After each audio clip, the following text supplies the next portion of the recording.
আলু ভাজির video share করব। এটি পুরোই অসাধারণ। এটি যে একবার বানাবে সে সারাদিন খেতে যাবে। আপনি দোকানে না যেয়ে বাসায় বসে ঘরে জিনিসপত্র দিয়ে কিভাবে একটি সুস্বাদু আলু ভাজা বানাতে পারেন আজকে আমি আপনাকে তাই দেখাবো। আপনি রেসিপিটা দেখার জন্য আমার সাথে থাকুন। প্রথমে এরকম আলু দেখে কয়েকটি আলু নিয়ে নেবেন। আমি এখানে বেছে বেছে দুটি আলু নিয়ে নিচ্ছি। এই আলুগুলোকে এখন আমি ছিলে কেটে নিব।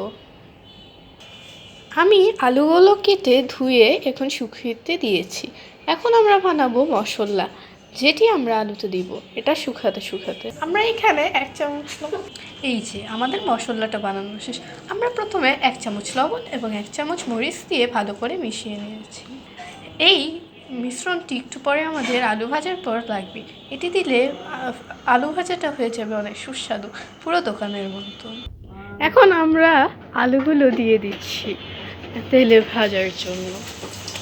এইটা গোল্ডেন ব্রাউন হওয়া না পর্যন্ত আমরা ভেজে নেব, তাহলেই আসবে দোকানের মতন স্বাদ। এখানে সবগুলো আলু দেওয়া শেষ। আমরা এটা মিডিয়াম হিটে ভেজে নেব।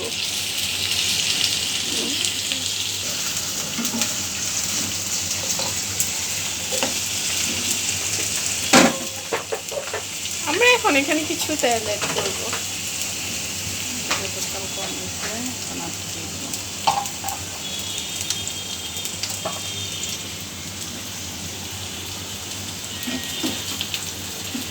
আমরা এটা 10 মিনিটের মতন ভেজে নিব। আপনাদের সাথে দেখা হচ্ছে এটা ভাজা শেষ হওয়ার পর। গাইস, আমরা আমাদের পূর্বের তৈরি মশলাটা একটি কন্টেনারে ভরে নিয়েছি। এটা আমাদের সারা বছরের জন্য, সারা বছর না হলেও সারা মাসের জন্য, কারণ আমরা প্রায় এটি বানিয়ে খাই। তাই সব সময় মশলাটা তৈরি করা সম্ভব নয়, তাই আমরা একেবারে বানিয়ে রেখে দিই। এটি বানিয়ে রেখে দিলে কোনো কিছুই হবে না, একেবারে নতুনের মতনই থাকবে।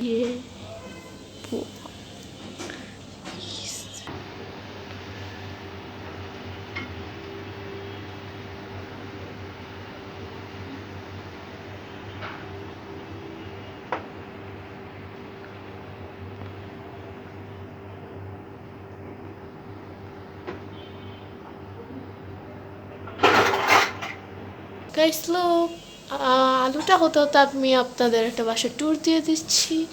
লুক, এটা আমরা মালয়েশিয়া এবং সিঙ্গাপুরে গিয়েছিলাম, তখন এগুলি কিনেছি। এটা গিয়ে আমরা যখন মালয়েশিয়া ছিলাম লাঙ্কাইতে তখন কিনেছি। দেন এটা সিঙ্গাপুরে কিনেছিলাম। দেন এটা মালয়েশিয়ার অ্যাকোয়ারিয়াম থেকে কিনেছিলাম। এটা কুয়ালালামপুর অ্যাকোয়ারিয়াম, অনেক সুন্দর ছিল। জার্নিটা মোটামুটি ভালোই ছিল। গাইস লুক, এখানে সব স্পাইসেস আছে আমাদের রান্না করার জন্য। লুক, এখানে লাইক ডায়েটেড থিং আমার মমের জন্য। This is so cute, right? Yeah, I know ইট।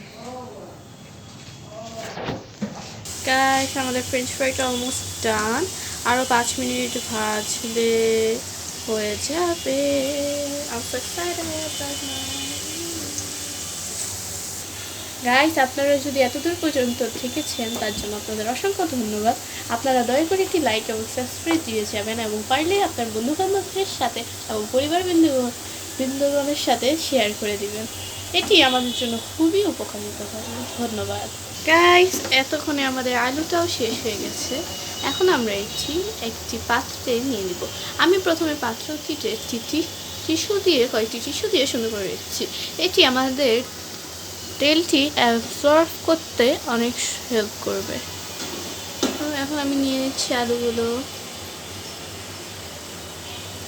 দেখেছেন কত সুন্দর একটি গোল্ডেন ব্রাউন কালার এসেছে।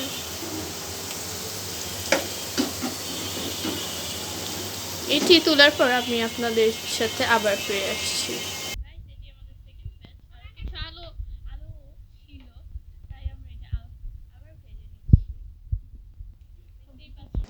গাইস, দেখেন আমাদের আলু ভাজিটা শেষ। এখন আমি এটার সাথে মশলা মিশিয়ে নিব।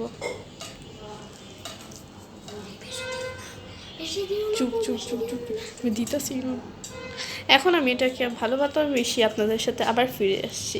গাইস, এখন এটাকে ভালোভাবে মিশানো হচ্ছে, তাহলে আপনার ভালো মতো স্বাদটি পাওয়া যাবে। গাইস, দেখেন আমাদের রেস্টুরেন্টের মতন সুস্বাদু আলু ভাজা তৈরি হয়েছে। এটি খেতে অনেক সুস্বাদু, বাচ্চারা নিশ্চয়ই পছন্দ করবে। আপনাদের অনেক ধন্যবাদ। আপনারা যদি এতক্ষণ পর্যন্ত ভিডিওটা দেখেছেন তার জন্য ধন্যবাদ। দয়া করে একটি লাইক এবং সাবস্ক্রাইব করে দিবেন এবং পারলে আপনার বন্ধুদের সাথে এবং পরিবারের সাথে ভিডিওটা শেয়ার করুন। ধন্যবাদ।